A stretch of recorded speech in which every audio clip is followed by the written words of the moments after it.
Bismillah. Assalamualaikum warahmatullahi wabarakatuh. Alhamdulillahi rabbil alamin. Alhamdulillahilladzi hadana lihadza wa ma kunna linahtadiya laula an hadana Allah. Asyhadu an la ilaha illallah wahdahu la syarika lah. Wa asyhadu anna Muhammadan abduhu wa rasuluhu la nabiyya wa la rasula ba'da.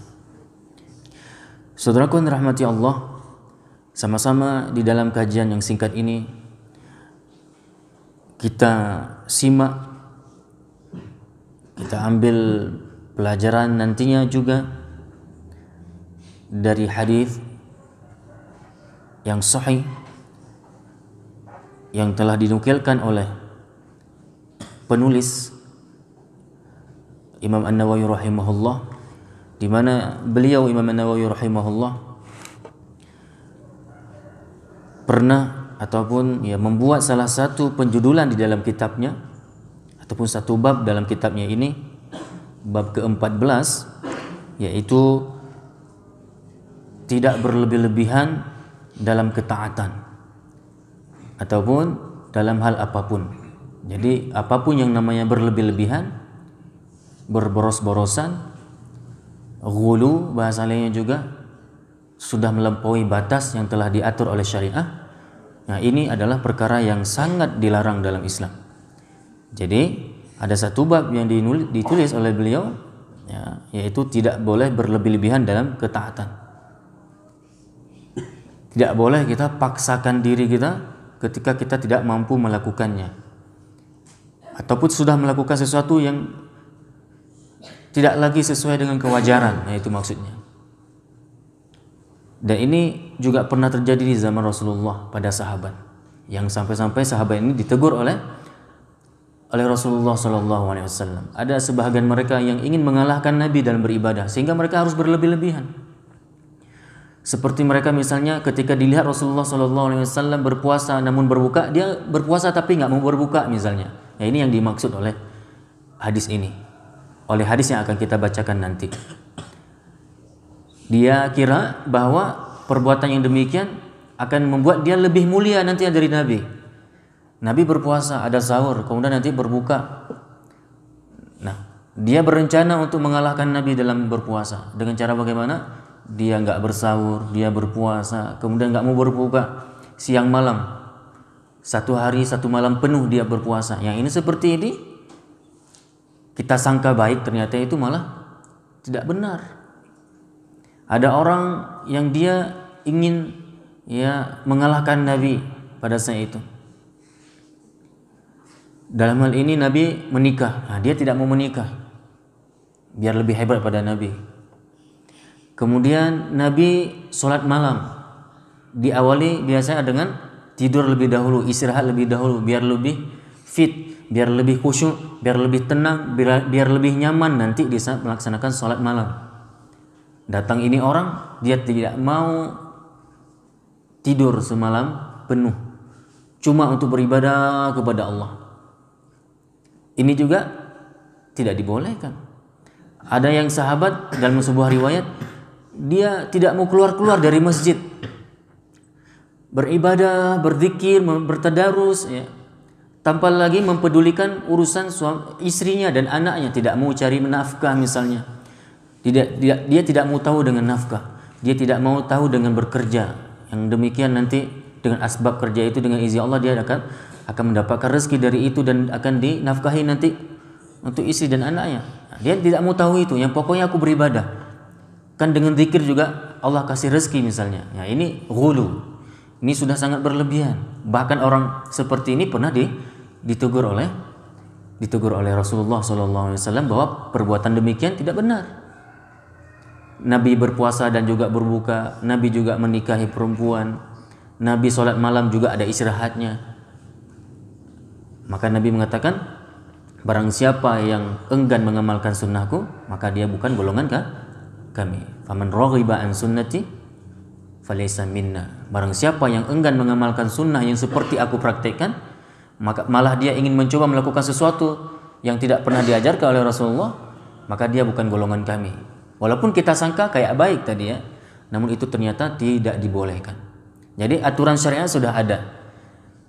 Ayatnya sudah jelas, hadisnya sudah jelas, cara mengamalkannya pun sudah ada contohnya, yaitu Rasulullah. Amalkan sesuai dengan ajaran. Jangan kita amalkan sesuatu dari itu yang berlebihan, yang tidak wajar. Ini yang dimaksud oleh hadis. Yang dimaksud oleh hadis, nggak boleh berlebih-lebihan dalam ketaatan. Dan di antara sahabat yang demikian siapa yang pernah kena tegur oleh Rasulullah? Abdullah bin Amr bin As, betul? Abdullah bin Amr bin As pernah ditegur oleh Rasulullah gara-gara ingin menyaingi ya, Rasulullah dalam beribadah. Di satu sisi memang Allah perintahkan kita apa? Fastabiqul khairat, berlomba-lomba dalam kebaikan, namun kebaikan yang sesuai dengan syariah. Tidak boleh juga kita berlebih-lebihan. Berlebih-lebihan maksudnya apa? Bukan nggak boleh banyak beribadah. Nah, ini jangan salah paham. Berlebih-lebihan apa? Dia beribadah namun tidak lagi sesuai dengan ajaran syariat, aturan kerjanya. Nah, itu maksudnya. Nah, makanya Rasulullah SAW dalam sebuah hadis yang datang dari sahabat mulia Ibnu Mas'ud radhiyallahu anhu, anna Nabi sallallahu alaihi wasallam qala, bahwasanya Rasulullah sallallahu alaihi wasallam bersabda, halaka al-mutanatti'un. Hadis yang singkat ya, Rasulullah mengatakan dengan tegas halak. Ya, ini kalimat yang luar biasa, harus diperhatikan oleh kita. Ya. Halaka al-mutanatti'un, qalaha thalathan. Dan Rasulullah mengatakan ini 3 kali. Halaka al-mutanatti'un, halaka al-mutanatti'un, halaka al-mutanatti'un.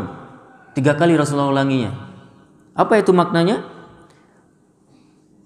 Binasalah, celaka. Nah, ini celaka, binasa orang-orang yang berlebih-lebihan, keterlaluan bahasa lainnya dalam melakukan sesuatu. Beliau mengucapkan kalimat tersebut sebanyak 3 kali. Hadis Sahih Muslim. Jadi al-mutanatti'un di sini apa maknanya? Yaitu orang-orang yang mendalami serta memberatkan diri dengan sesuatu yang bukan pada tempatnya. Dia sudah melakukan sesuatu yang di luar kewajaran. Ini maksud dari al-mutanatti'un. Dia menginginkan berbicara dengan sesuatu pembicaraan, melakukan sebuah tindakan-tindakan yang memang tidak sepantasnya. Itu namanya adalah al-mutanatti'un. Nah, jemaah salat subuh yang dirahmati Allah Subhanahu wa taala, maka ada sebuah kaidah dalam kehidupan kita, apa itu? Hiduplah sesuai dengan keinginan atau kemampuan. Hiduplah sesuai dengan kemampuan, jangan sesuai dengan keinginan. Maka kalau kita hidup sesuai dengan keinginan, manusia ini banyak inginnya, yang sehingga dia tidak sanggup terkadang untuk memilikinya. Ya, ini yang terjadi ya, dalam kehidupan banyak orang hari ini. Dia paksakan diri untuk memiliki sesuatu yang padahal dia tidak mampu untuk memiliki itu. Sehingga yang akan terjadi apa? Kecelakaan. Yang akan terjadi apa? Kerusakan. Yang akan terjadi adalah ya kebinasaan pada dirinya. Maka hiduplah di standar kita masing-masing. Dalam bab dunia seperti itu. Dalam bab akhirat juga seperti itu. Bagaimana? Ya, lakukan sesuai dengan apa yang telah diajarkan. Jangan lakukan lebih dari itu. Yang sudah diajarkan oleh Rasulullah, cara-caranya dan lain sebagainya, itu pun kita belum maksimal dalam melakukannya. Kenapa kita harus tambah-tambah lagi itu? Ini dikenal dengan istilah dengan al-mutanatti'un. Orang yang mendalami serta memberatkan diri, membebankan diri sesuai yang tidak dia sanggupi. Padahal Allah sendiri apa? Allah firmankan kepada kita apa? Yuridullah bikumul yusra. Allah inginkan hamba, coba ini Allah sendiri kepada hamba seperti itu. Allah inginkan kita mudah. Wala yuridu bikumul usra. Dan Allah tidak inginkan hamba itu sulit. Allah tidak inginkan hamba itu dalam kesusahan dalam beramal, enggak. Maka Islam itu indah. Contoh misalnya sholat. Anjuran pertamanya ya berdiri lebih utama. Ketika enggak sanggup, apakah enggak perlu sholat? Apakah kita harus paksakan diri juga dalam berdiri? Allah tidak inginkan itu, coba. Walaupun memang Allah inginkan pertamanya kita memang waktu berhadapan dengannya itu dalam keadaan berdiri. Namun ketika dilihat oleh Allah hambanya ini tidak mampu karena dia kurang sehat, kakinya sakit, dia dalam keadaan pening misalnya, Allah tidak paksakan hambanya harus berdiri. Maka ada hadis, betul? Hadis yang datang dari siapa? Imran bin Husain. Hadis tentang kaidah salat bagi orang yang sakit. Apabila kamu tidak mampu juga berdiri, ya nggak apa-apa, silakan sholat dalam keadaan duduk. Nggak sanggup juga berbaring, kata Nabi. Coba, yang intinya tetap Allah mudahkan. Betul? Allah tetap mudahkan. Zakat bagi yang mampu atau yang bagi nggak mampu pun diwajibkan? Nggak, bagi yang mampu, nggak dipaksakan. Haji untuk setiap muslim harus berhaji? Allah masih membahasakan apa? Man istata'a minkum. Siapa yang di antara kalian yang mampu atau berusaha untuk mampu. Hafal Quran wajib setiap individu muslim? Tidak. Hukumnya fardu kifayah. Cukup sebahagian muslim saja menghafal Quran. Namun untuk membaca Quran dengan baik dan benar, itu setiap muslim harus bisa. Jadi membaca Quran dengan benar itu setiap kita harus fardu ain hukumnya. Namun untuk menghafalnya nanti fardu kifayah. Jadi ada pembahagian hukum yang ini semua sebenarnya rahmat untuk umat manusia. Sebenarnya ini syariah adalah membawa rahmat untuk manusia. Jadi syariah yang sudah ada sudah sangat lengkap, sudah sangat benar, dan tidak ada kebenaran setelah itu lagi. Dan siapa saja yang mencoba untuk mencari kebenaran setelah datang kebenaran kepadanya, pasti yang dia dapati pasti kesesatan. Famadza ba'dal haqqi illa ad-dhalal, kata Allah. Famadza ba'dal haqqi illa ad-dhalal. Tidaklah sesuatu dari kebenaran yang sudah sampai kepadanya, udah tahu itu benar, udah jelas itu Quran dan hadis benar, namun dia tetap mencoba untuk mencari di luar Quran dan Sunnah yang lebih benar. Apa kata Allah? Dia tidak akan pernah mendapati kecuali pasti kesesatan.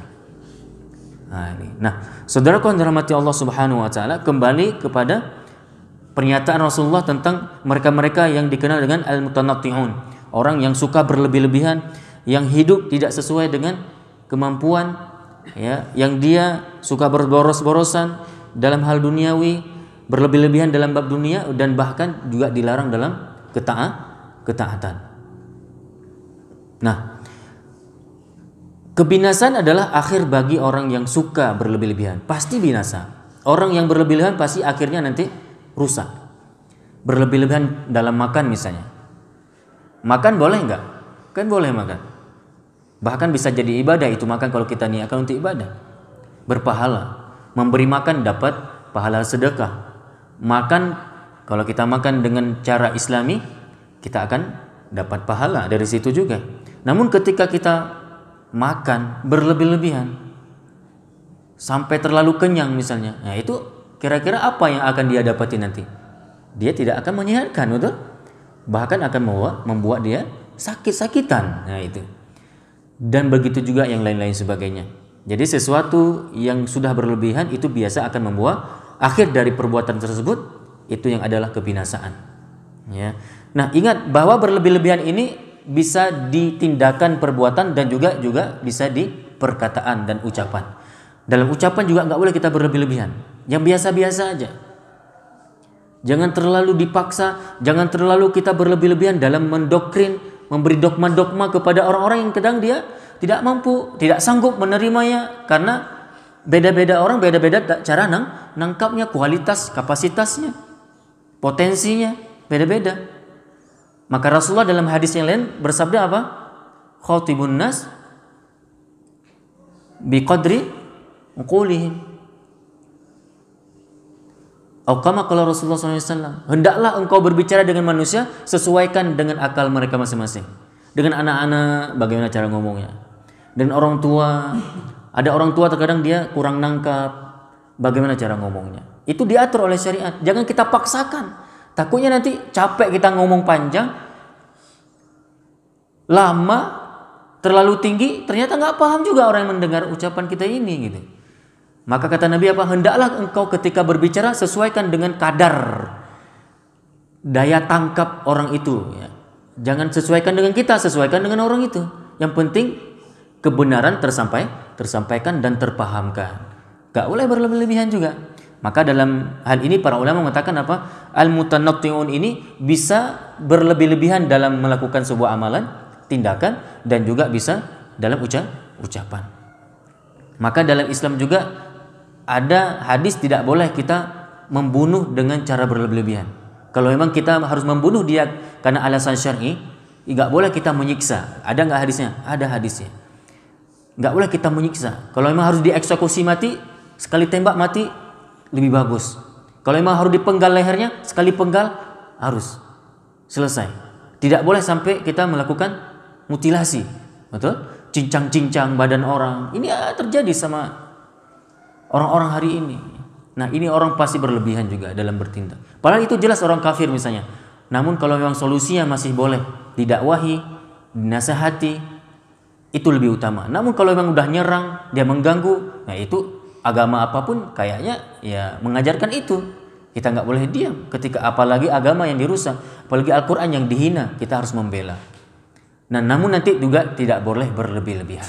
Ingat, Islam tidak menganjurkan umatnya untuk bersikap dan berkata sesuai dengan yang tidak sesuai dengan kemampuannya, yang bukan pada tempatnya. Jadi kemudian hadis tadi juga berupa celaan terhadap sikap memaksa diri dan berbicara terlalu dalam ataupun melebihi yang seperlunya, ya. Kemudian di antara hikmah yang bisa diambil juga dari hadis tadi apa? Kekerasan tidak akan mendatangkan kebaikan, itu aja. Kekerasan, sikap kasar, sikap keras, anarkis bahasa lainnya, sikap radikalis, kemudian terlalu ekstrim ya dalam ucapan dan dalam tindakan, itu tidak akan membawa kebaikan. Dan Islam ya nggak perlu diragukan bagi kita lagi ya bahwa memang tidak diajarkan oleh Islam yang demikian. Maka bagi orang-orang kafir ya, bagi orang-orang yang benci Islam, bagi mereka orientalis, bagi mereka yang tidak ngerti Islam, nggak usah ngomong Islam dulu lah. Jangan sok-sokan, jangan suka nuduh, jangan sembarangan ngatain orang Islam radikal. Orang Islam itu adalah ekstremis, Islam itu adalah fundamentalis, radikalis, Islam itu ajaran agama teroris. Nggak usah. Kalian belum ngerti Islam. Oh, ada kamilah orang Islam seperti itu, orangnya bukan Islamnya. Islam jelas tidak mengajarkan itu, saudaraku. Islam tidak mengajarkan yang demikian. Dan teladan kita jelas. Nabi kita Muhammad SAW, Nabi yang rahmatan lil alamin, yang membawa rahmat untuk sekalian alam. Dan ini bukan teori basa-basi, bukan, jelas. Dan telah ada pembuktian sejarah dalam hal ini. Oh, ada 1-2 orang hari ini suka ngebom, ada 1-2 orang hari ini suka berlebih-lebihan dalam melakukan tindakan kepada sesama muslim ataupun kepada orang kafir, misalnya kepada non muslim. Ya, itu oknum. Itu adalah oknum. Siapa aja kayaknya dalam agama apapun ada oknum-oknum seperti itu. Islam itu sendiri tidak pernah mengajarkan itu. Dan hadis ini sudah jelas bagi kita untuk kita tangkis orang-orang yang fobia terhadap Islam, yang mengatakan Islam itu radikal, Islam itu teroris, Islam itu keras ya. Jelas Al-Quran boleh baca, hadis boleh baca, enggak ada satupun ayat dan hadis yang mengajarkan itu. Bahkan Allah dan Rasulullah mengajarkan kita untuk selalu berhati-hati, bertoleransi dalam urusan-urusan muamalah. Namun ya urusan agama, siapapun agama sih, itu hak kita, individu, keyakinan masing-masing. Nah, wallahu a'lam bishawab. Saudaraku yang dirahmati Allah Subhanahu wa taala, inilah sekilas yang bisa kita sampaikan dalam kajian yang singkat ini. Mudah-mudahan hadis yang barusan kami sampaikan walaupun singkat bisa kita ambil banyak pelajaran di dalamnya, dan kita padai kajian subuh kita pada hari ini dengan doa kafaratul majlis. Subhanakallahumma wa bihamdika asyhadu an la ilaha illa anta astaghfiruka wa atubu ilaik. Wassalamualaikum warahmatullahi wabarakatuh.